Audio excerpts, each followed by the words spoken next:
Well, hi again, everybody, and welcome to another episode of 100 Yards of Football. Along with me today is Vincent Turner, the co-host and founder of 100 Yards. And today we're going to discuss the NCAA Week 4 preview. We're going to look at some of the big games that are taking on this weekend and places all over the country. And Vincent and I will go over that in just a second. Before we do, though, I would like to make mention to you of a need that is not just once a year, once a month, once a week. It's a daily need.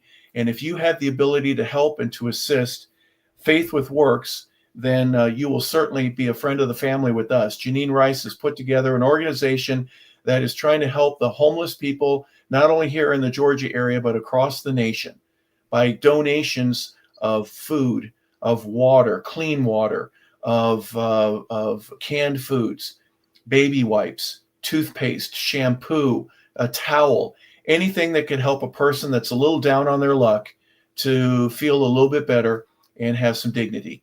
If you'd like to assist Janine Rice, we would certainly appreciate it. They're having a rally this Friday at Woodruff Park. It's at 91 Peachtree Street. It's just a couple of blocks west of downtown Atlanta where the Grady Hospital is. Woodruff Park, 9 o'clock on Friday, September 19th. They'll take any type of donation that you have, whether it be first aid, toothpaste, hand wipes, towels, anything, gift cards, you name it, and even cash. 404-791-4472. That's the number. And you can go to Instagram. It's by Janine, Jennine. Any help is appreciated, and certainly it is valued highly. And thank you for any assistance that you provide. Vincent, there are some teams that need some assistance, but most of the games that we're going to talk about here today are guys that they're 3-0, they're 2-1, they're playing in some big ball games, and we're going to discuss a few of those here today. But welcome to the show. And obviously last weekend is in the book, and this weekend we're going to talk about a few games that are important. Give us your thoughts and perspective of what's going on right now. I think college football is at a great place, man. It seems like every week it's a college football playoff atmosphere. Teams fighting for their lives.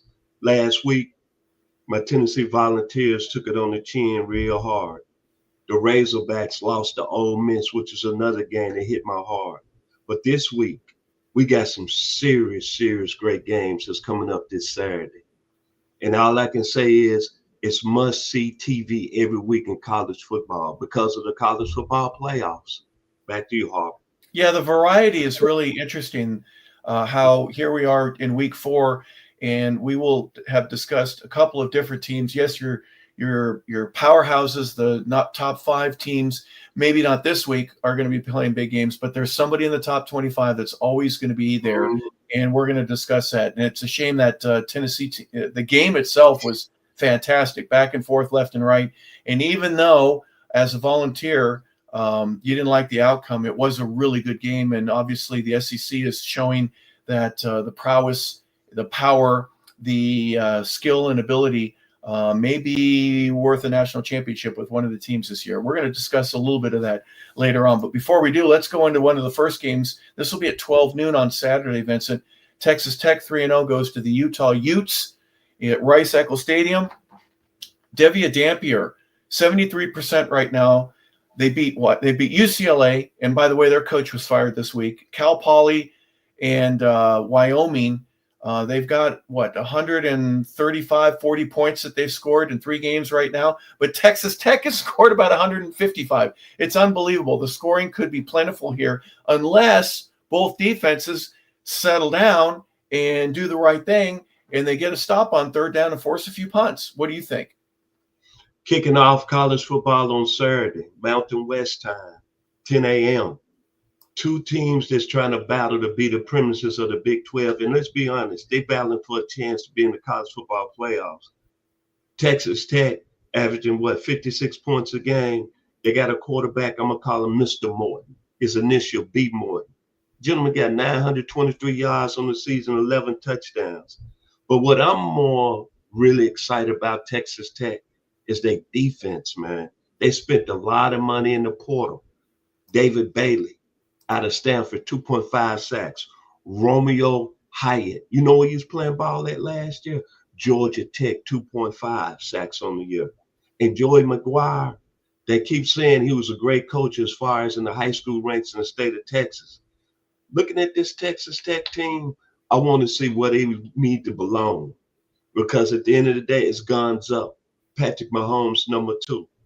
And with Utah, we got a gentleman out of Salt Lake City. He said Utah was going to be serious. Cal Willingham has got an outstanding football team. And listen for this young man's name right here. Ryan Davis, 19 receptions on the year, over 180 yards. A lot of people hadn't heard from him. You know where you're from? You're from Roswell, Georgia. You're from Blessed Trinity. He was all state. Transferred from New Mexico along with Mr. Dampier. I'm excited to see this football game and kick it off on Saturday. Back to you, Harper. Yeah, a couple of good teams here. Texas Tech. Baron Morton, 11 touchdowns right now in the air. He has 1 interception. He's only been sacked twice. Cameron Dickey, averaging 4.7 per rush. He's not the leading rusher, but he's got 4 touchdowns. He's a guy that's been impressive to me. Coy Aiken, wide receiver with 20 yards per receptions. He's got 3 touchdowns. Texas Tech can move the ball offensively. But then again, right, as you mentioned, the defenses are going to be the key to this one. But Texas Tech at Utah, both teams are 3-0. Another game here featuring undefeateds. Auburn Tigers take on the Oklahoma Sooners. This game will be in Norman. Number 11, Oklahoma, and Auburn has cracked into the top 25. Good for them. This is going to be a 3:30 ABC game. Auburn has beat Baylor 38-24, Ball State 42-3, South Alabama 31-15. On the other side, Oklahoma has beaten Illinois State 35-3, Michigan 24-13, and then they won at Temple last week 42-3. Oklahoma's bringing the defense right now, aren't they, Vincent? No question about it, man. They got one of the best defenses in the country. Go back and look at the Michigan game last week. Kip Lewis is one of the best linebackers in the country. I think he got 13 tackles on the year. I'm not even going to try to pronounce this man's last name. I'm going to say Samuel. The Sooner brass know what I'm talking about. Maybe the best linebacker in the country, 14 tackles. But I'm going to tell you, we don't need to be talking about their defense, and no disrespect out there. We need to be talking about that young man that came down from the Northwest, Washington State, John McTeer. Has he not been a player that everybody thought he was at Oklahoma? And he ain't turned it around. And the funny part about it, I went to my NFL draft site. That's my little secret. And they got him as the first pick in the 2026 NFL draft. Boomer, Sooner. Outstanding football game going to be on Saturday. Back to you, Hart. Mateer's 67 completions, so 2 out of 3, which isn't a big thing. 944 yards after 3 games. That kind of is a big thing right there. 5 touchdowns, 3 interceptions, 3 sacks. So it's not perfect, but evidently the scouts and everybody in the NFL is looking at him going, he's got whatever it is that we need, he's got it. Leading rusher, Torrey Blaylock. Mateer is the second leading rusher. He's got 161 yards. Blaylock has 166. 4 touchdowns on the ground for Mateer and 5 in the air. So he's accounted for a lot of their offense right now. Slow him down. If Michael Jordan and you're playing the average is 28 and he only gets 22 against you, it's up to you to beat the rest of the team. All right, so that's what my battle cry would be for War Eagle right there. 3-0, go on the road. Don't listen to any of the noise. Just do your job defensively. Offensively, it's Jackson Arnold. 69% for him is the completion percentage. 7.3 yards per attempt. You know, it's not great. He's been sacked 6 times, but he's leading the offense and he's getting the ball across the goal line time after time again. Very consistent right there. So this will be a big game here in Norman for obvious reasons. I'll be watching. Number 22 ranked Auburn takes on number 11 Oklahoma Sooners. Next game that we're going to look at also at 3:30. This game will be on ESPN. Undefeated Green Wave. They end up going to the undefeated Ole Miss Rebels. What are your thoughts here on this one, Vincent? Tulane needs to get some respect. This is a game that if Tulane is able to come out with a victory, everybody's going to sit at the top Power 5 school to get into the playoffs. The young man, I'm going to call him Jake R. Transfer from BYU. Yeah, Jake. Yep. Yes, sir. Man, when you look at what he's done, he's got 522 yards passing, 111 yards rushing on the year. He has really been with everything everybody said when he left BYU. Now Ole Miss. We know Ole Miss is going to score points at a high level. You saw it up and close and personal, 2 weeks ago? Yeah. It don't matter, obviously, who they're going to have at quarterback. Whether they got me, Harper, LeBel, Brian LeBel, Logan Landers, Lane Kiffin. Some way, somehow, you saw that system up close and personal, Harper. Maybe you can explain to us, why do they have so much success, anybody put under the center throwing the football? Trinidad Chambers came in. He replaced Austin Simmons, who got hurt. He didn't miss a beat last week against Arkansas. And then on the defensive side of the ball, this is where Ole Miss, I think, has got to make the next jump if they're going to be a serious player in the college football playoffs. They got to be able to slow people down. They can't be giving up 35 points to the University of Arkansas. But Harper, right quick before we move on, explain us why Ole Miss system is so successful in the Lane Kiffin. I think the biggest thing that they did that impressed me is that they're running pro routes with pro information in a college game. They've got a slot receiver on the left side coming up the field and breaking over the middle at 5, 8, 20 yards. There's too much space to cover, and they know to change the route on the fly depending on where the coverage is. And they have good enough pass protection that the quarterback can find and wait for a guy to get open. And when he finds a gap in between two linebackers or a linebacker and a safety, boom, he's wide open. That's a 15, 20, 25-yard play. And if he throws it in stride, it could be a pick. It could be a 6-yard, or excuse me, they could go for 6. Not a pick 6. I was thinking pick 6. We don't want pick 6 if I'm Mississippi. But they're so stinking good at doing that. And then they got another guy that's open somewhere else. And defensively, they got guys, because they have to cover these guys all day, the defensive backs, the cornerbacks, the safeties, they all are like glue. At least they were when they played against Georgia State. They are very, very good defensively, but they can do things offensively that are a little bit better than what they did last year. And last year, where they were this close to making the playoff. They don't lose to Florida. They win that game out there in Gainesville, and they're in the playoff. So I think they're hungry, they're driven, and they are determined. And those three things together are quite a tremendous offensive strategy. I'm going with the Ole Miss Rebels. As we said before, I think this is a Rebels team that when they look all over, I think they're going to be dangerous when it comes to more SEC play. And Lane Kiffin is the hottest coaching prospect right out there. Some jobs be let go at the end of the year, especially in the SEC. I don't want to throw teams out there, but maybe there's rumbles out of Florida, rumbles of Alabama, things go off the racks down there. Lane Kiffin is going to be a very wealthy man with whatever he decides, where he's coaching at Ole Miss next year, or maybe that school down. You know what I'm talking about.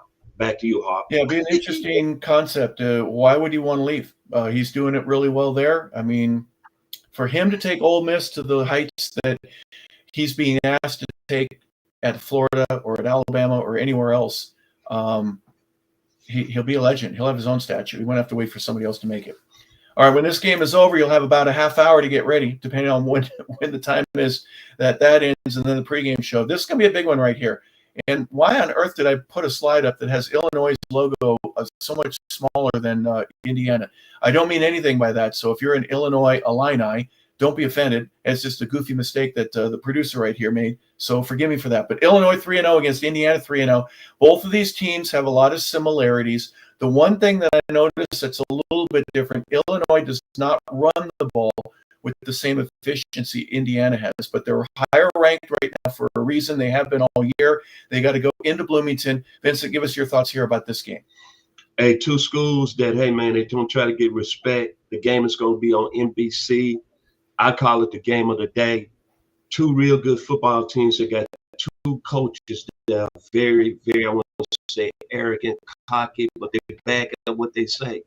Brent Beamer came over from Arkansas, got fired. Did we think he'd have Illinois right now as the 9th-ranked team in the country in the Big Ten?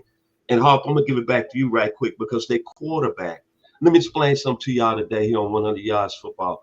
My co-host, California boy, talked about this man so much last year. This is his man, so I'm going to give it to him. Tell us why Illinois is so good on the quarterback. What's his name, Harper?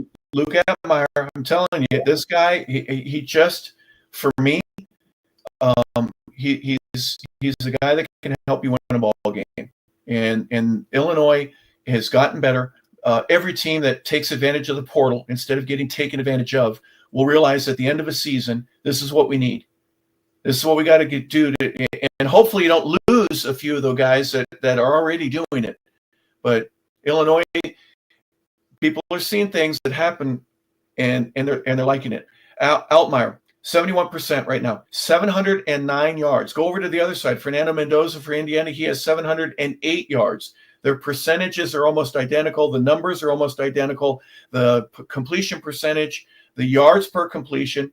Altmaier has 8 touchdowns, and Mendoza has 9. So very similar in a lot of areas. The rushing by team, Indiana rushes for 6.9 yards per carry. They have 8 touchdowns on the ground. Illinois has 9 touchdowns on the ground, but they're only rushing for 4.3. So this is going to be a very, very close game. I like the fact that you beat Old Dominion, you beat Kennesaw State, you beat Indiana State pretty handily in Bloomington for your first games of the year. But you know what? Illinois is not any of those opponents. This is going to be a game where you better strap it on and be ready. I don't know who's going to win, but the teams are so similar.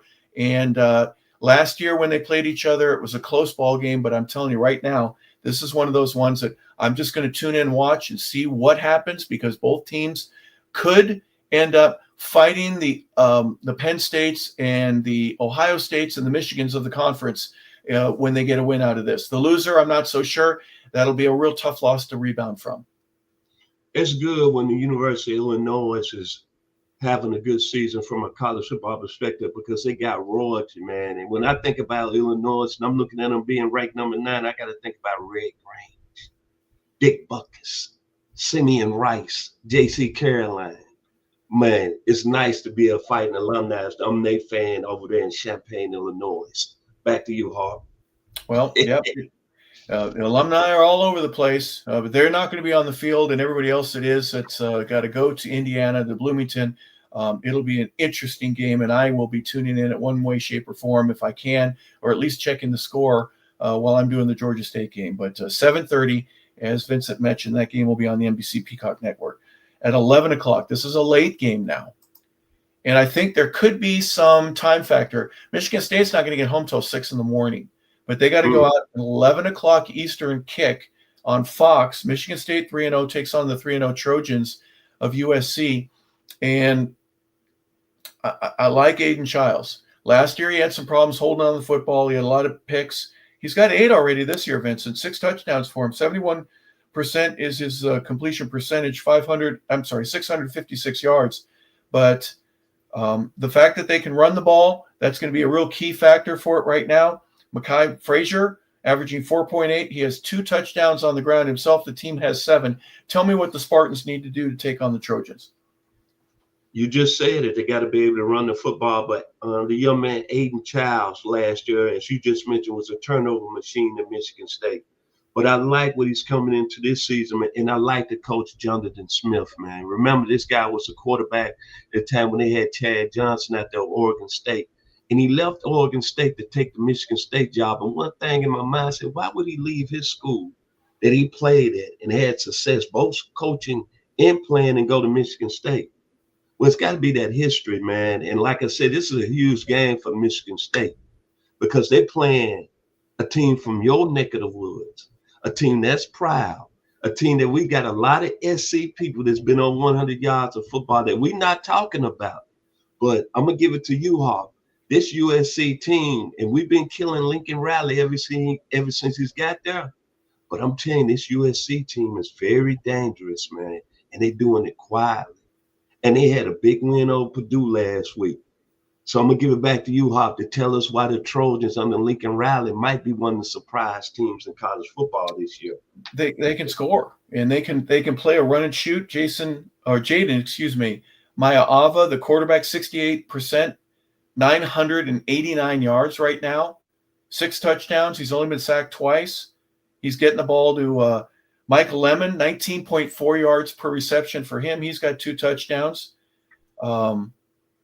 16 total catches on the season. Wayman Jordan has 39 carries right now for the Trojans, 286 yards. He's averaging 7.3 yards per touch, 3 touchdowns for him. The team has 12 on the ground, so they're doing it both in the air and on the ground. Yes, they've had, weaker opponents in the first couple of weeks, but Purdue was not a weak opponent. They had to go into Indiana and beat them, and they did in Lafayette. And then now they're going to take on another, Big Ten rival. It's new, but it's going to be a part of what SC has to do, and UCLA from now on. Oregon and Washington, the same thing. So the Trojans can put the ball in the air with efficiency. They can run the ball on the ground with efficiency. So thank goodness their offensive line is as good as it is. They're certainly going to be a key component and a factor in this game against Michigan State. And one key acquisition to the defensive side of the ball for SC this year, and I was saying, why in the world is that he going back to the college ranks? He's made a huge difference. Buddy Ryan's twin baby boy, Rob Ryan, linebackers coach. And they look good on defense this year. Yep. Back to you, Harper. They're talking about him. They love Rob Ryan there on that campus. They don't care if he looks like he hasn't taken a bath in a month and he's wearing a dirty shirt and it's got wrinkles in it and he hasn't combed his hair. But you know what? He knows how to stop your offense, and that's what he does. And they love him there. So interesting scenario. Yes, absolutely.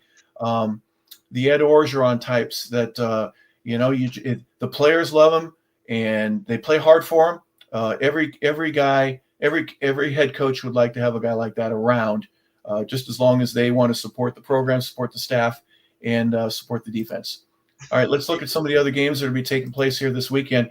I would love to have gone at least 1 week without talking about the 901, Vincent, but I can't do it. Memphis at 3-0 right now takes on Pig Suey. This game has a personal touch for you in your heart, so why don't you tell me a little bit about why that you're going to be watching here Memphis at home against Arkansas? Okay.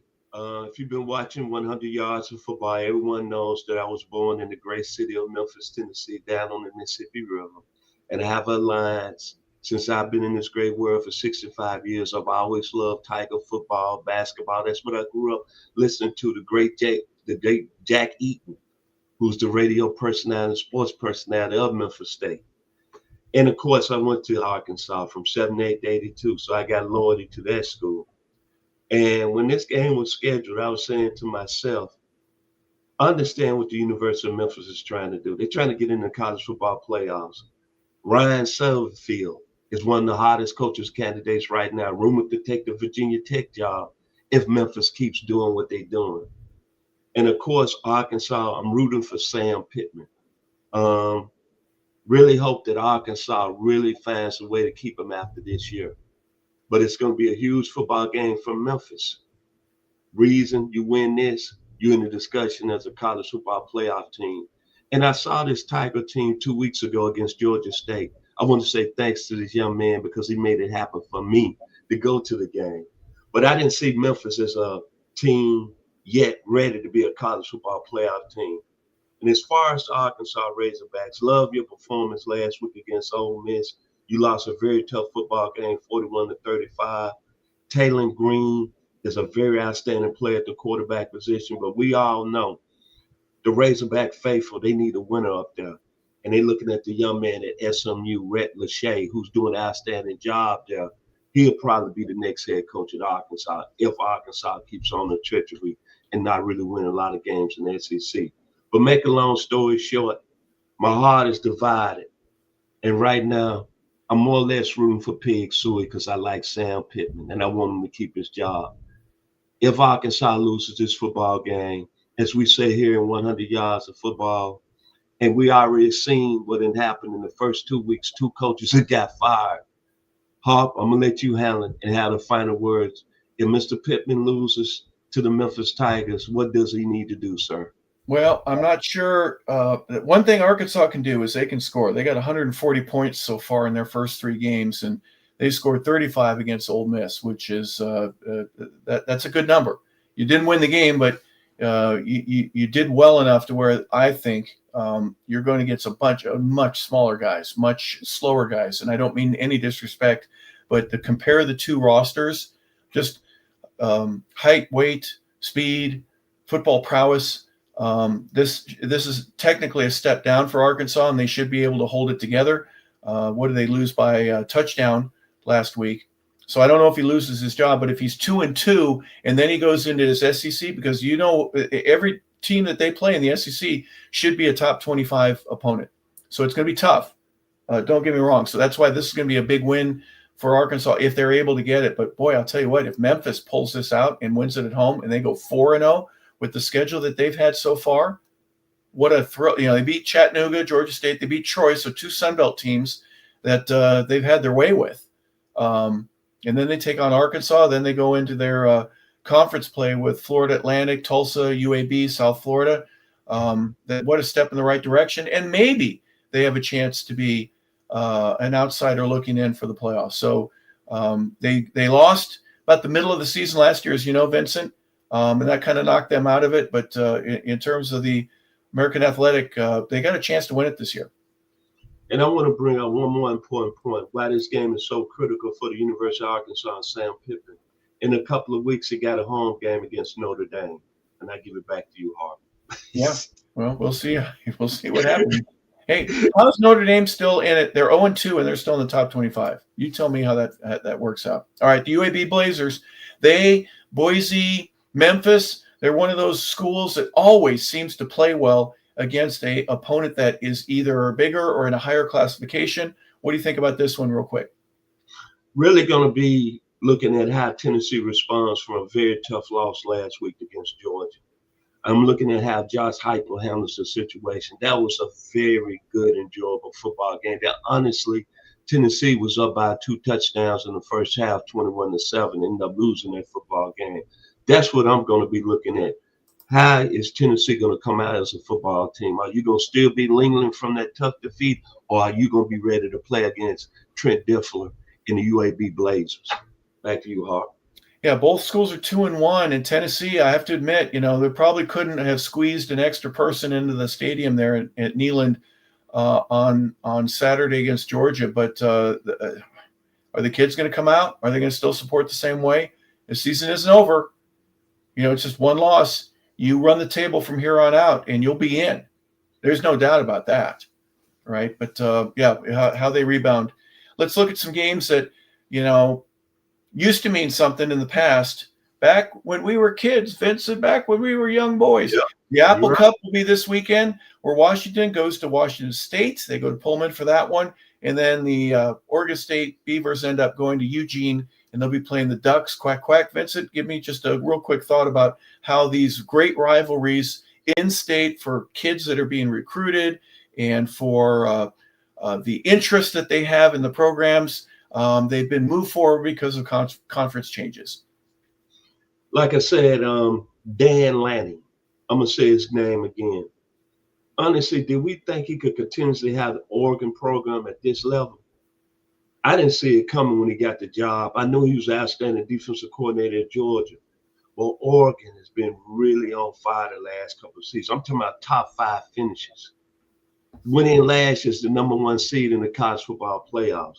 And what's so scary, they might have a better team this year. Dante Moore.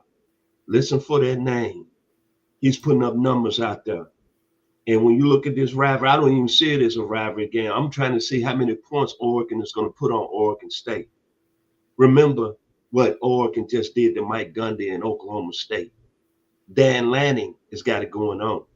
And he's proven up there in the Northwest, even though their stadium seats only 55,000 and might not be as big as all these SEC other stadiums, but he's showing y'all that the Oregon Ducks not going nowhere. And we coming. And we pounding people. So the only thing I'm worrying about on Saturday, how many points Oregon State is going to lose by. Back to you, Hart. Yeah, 3 o'clock is the kick, which was really 12 noon there out in the Pacific. 3-0 Oregon Ducks, 0-3 Oregon State Beavers. The Ducks are ranked number 6 in the country, and I believe, as you do, they'll probably move up to 5, if maybe even 4, depending on what else happens. But they should pull this one out and win it handily. How about this one here? Man, remember the day where you throw Florida State in there every other weekend or something like that? You got the 3 best schools in the state of Florida, all battling one another. And this time it's the Gators. They got to go to Miami. I'm gonna start with the Gators. I really like Billy Napier. I think he's a great person. Seemed like he's a guy that went down to Louisiana, won at a high level, was a good assistant under Nick Saban over there at Alabama. Number one with his Gators, I think we can start saying hopefully who's going to probably be replacing him. And I'm watching my words very carefully based on the schedule they have. They're playing a Miami team that, hey, Miami is playing for one thing, to get in the college football playoffs and win a national championship.